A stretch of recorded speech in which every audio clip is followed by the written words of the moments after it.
Always great catching up with my next guest, Gerald Meerschaert, who unfortunately did not get to fight a couple of weeks ago against Ed Herman due to COVID-19. And we're here to hear what he's been up to since then and how everything's going. Gerald, how's it going, man? Hopefully everything A-okay.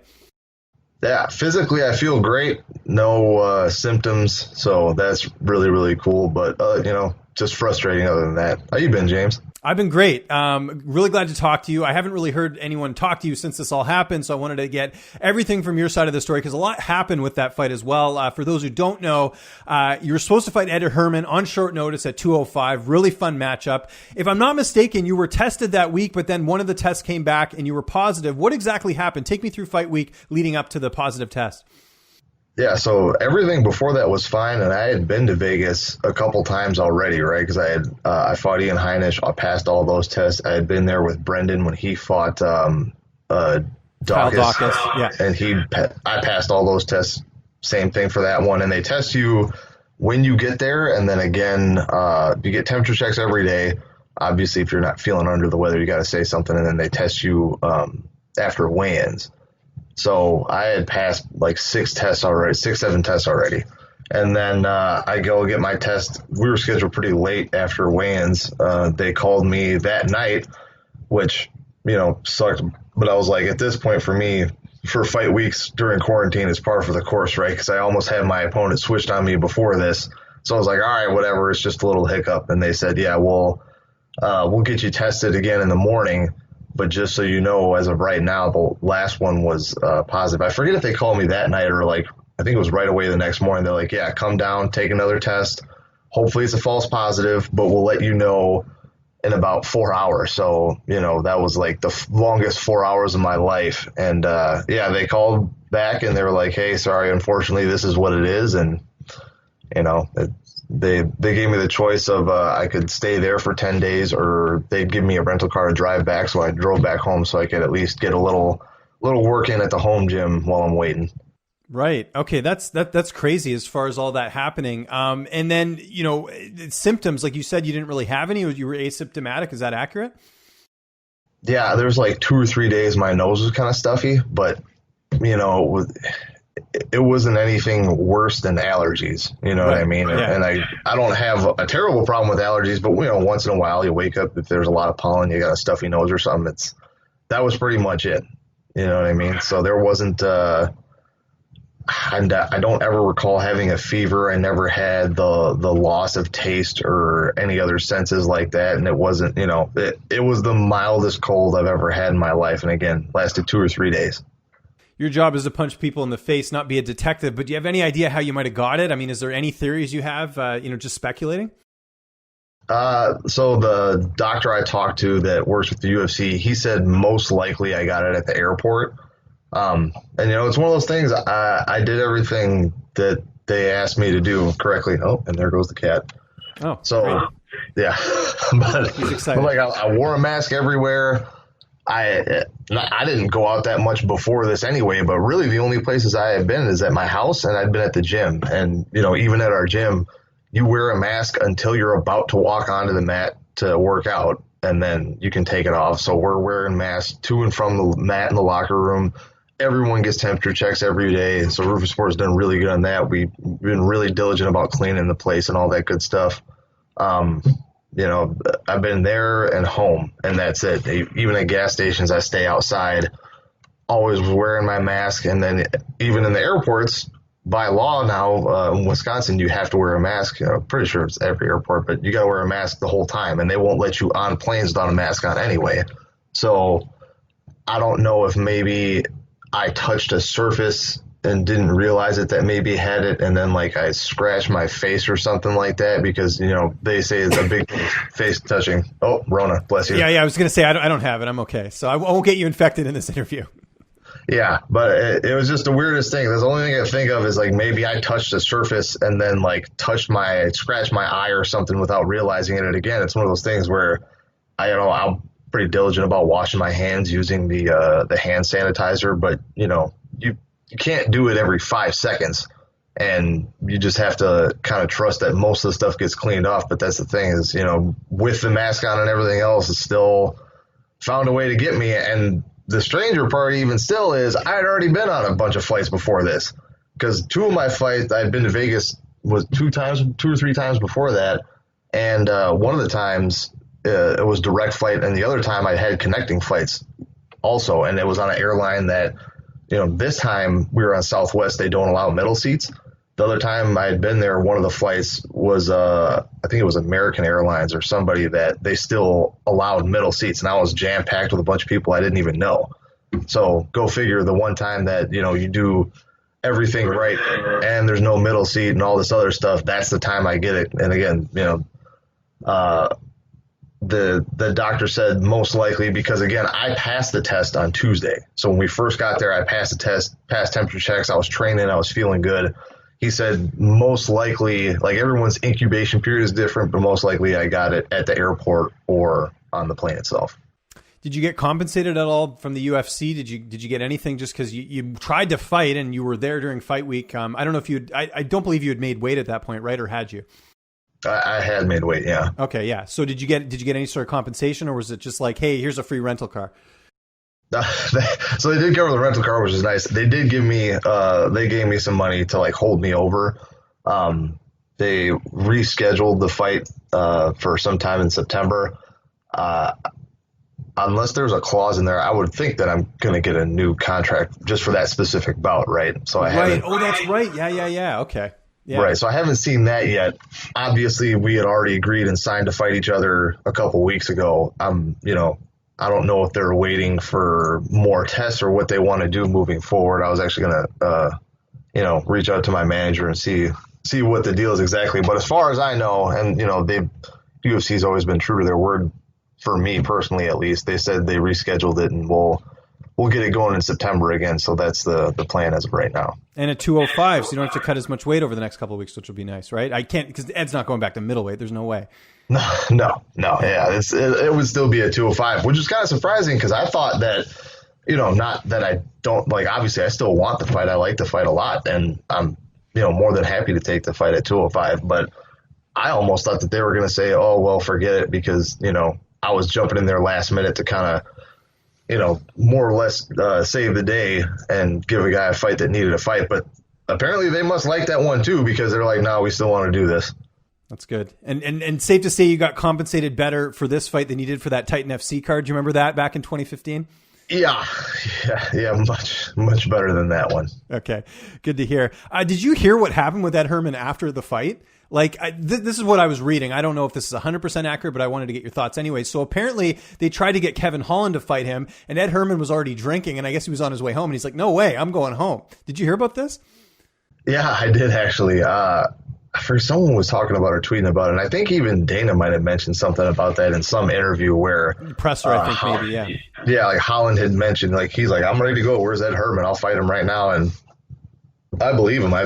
He probably would have done it. I mean, I still would have fought if they would have let me. Like if they could have gave Herman like a release form saying, hey, you understand this guy has tested positive for this, and you still want to fight, it's on you. I would have gladly still stepped in there, but obviously the current climate, you keep not really allowed to do that. It's even though it's as Dana White famously said one time, it's effing illegal, right? Yeah, exactly. Yeah, like just because it's for me, it was like a cold doesn't mean that it would be like a cold for somebody else. So I understand, they're not going to put anybody at risk. But yeah, I heard about that, and he probably would have done it.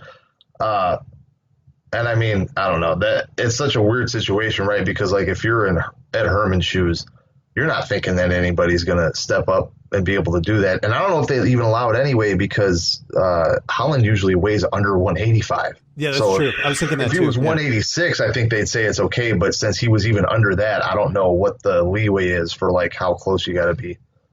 That's true. So, okay, so take me through the rest of the time after this. So you have to quarantine after this, right? Since you tested positive. So was it 14 days when you got home? You had to sort of stay inside? Yeah, so I've pretty much been at home. Luckily, my wife was able to stay with her sister, and she got a bunch of stuff before I got back. It took me, probably 3 days to drive home, and I just had to make sure that, as much as I could stay away from people, sleep in the parking rides and, keep my mask on when I'm outside at like gas stations and like spray stuff down. I stopped at a Walmart to get some supplies, but like I did you can order stuff online and they'll just drop Pick it it at up. your It's car. great. I use it too. We got a Walmart here in town. It's amazing. Yeah. So, luckily, as far as that goes, I could keep myself away from people because, again, I'm still not worried about it for me because for me, it wasn't a big deal. But, It's for other people, yeah. Yeah, exactly. Like the symptoms are so all over the place. And the funniest thing about this whole thing is I had a bunch of people reach out to me and a couple guys that are around my age and they're not even in that great a shape. They're they're not out of shape, but they're not athletes. They reached out and they were like, oh yeah, it was just like the same thing. It was a cold for a couple of days. They're like, it's no big deal. And then I had a bunch of my other friends getting a hold of me like, oh my gosh, are you okay? Da, da, da. And I was like, yeah, I feel fine. They're like, well, are you sure you have it? Like, yeah, I just magically tested positive and did that on purpose. Yeah, like, there's some big conspiracy theory that Ed Herman doesn't want to fight you or something, right? So. Yeah, well, yeah, or that like somehow that they would just say that I was positive. I'm like, I don't think you understand. The UFC probably would have tested me 4 more times, and if I would have been negative once, I would have been like, see, all those other ones were false positives. Get them out there. So, yeah, I think I'm in the same boat with them where any possible way that I could have fought, we would have tried to do it. So, it's just one of those things where I just happen to be lucky in the sense that it's not hurting me and unlucky that I tested positive. So you mentioned the fight's being rebooked. Has that been signed yet? You just think they're targeting it for September, but you don't have a date yet or anything?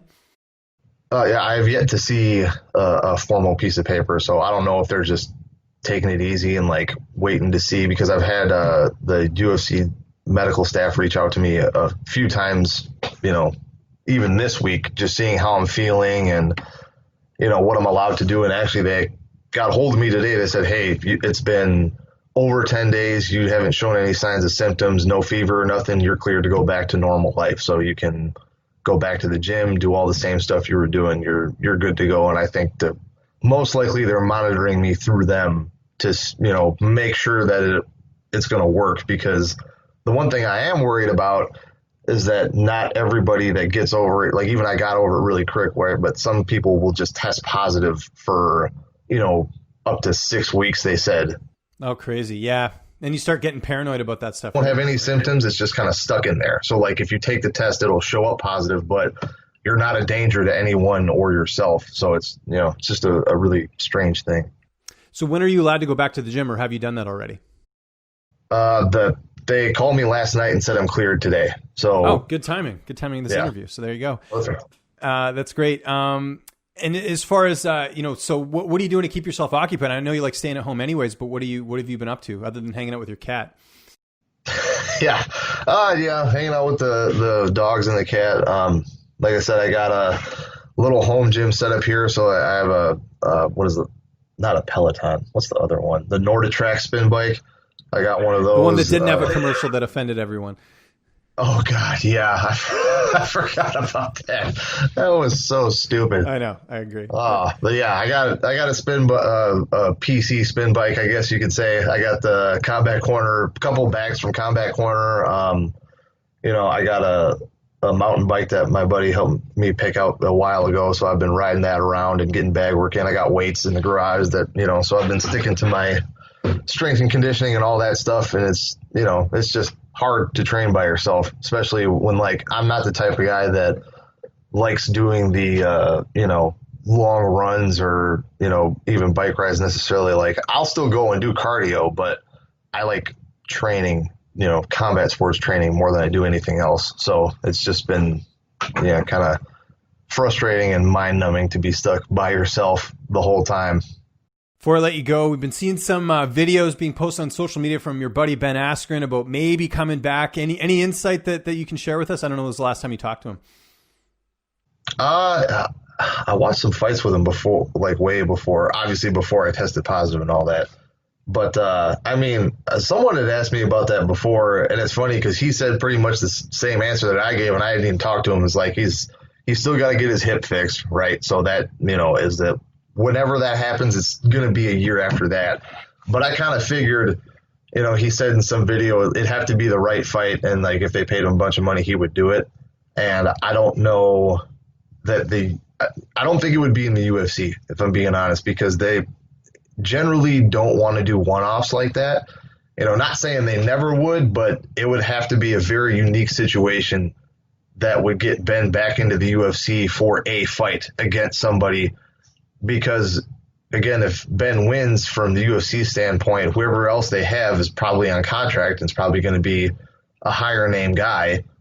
And, the only one of the few matchups I could think of that would make sense from like a promotional standpoint, not necessarily like rankings and all that, would be like him and Covington, just as an example, right?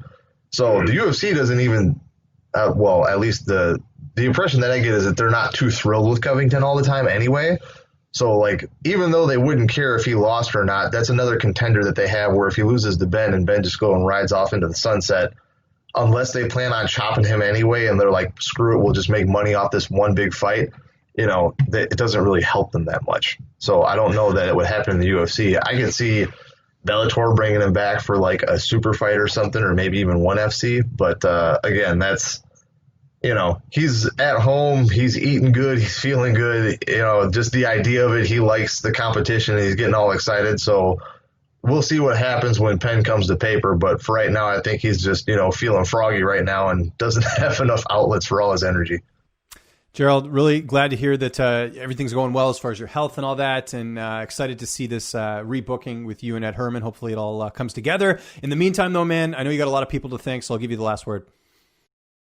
Yeah, big shout out to the gym at Rufus Sport. We're, doing really good lately. A lot of good guys trying to keep people safe. Combat Corner, again, thanks for all the gear that I got in the basement, keeping me working during all this. So that's pretty much it.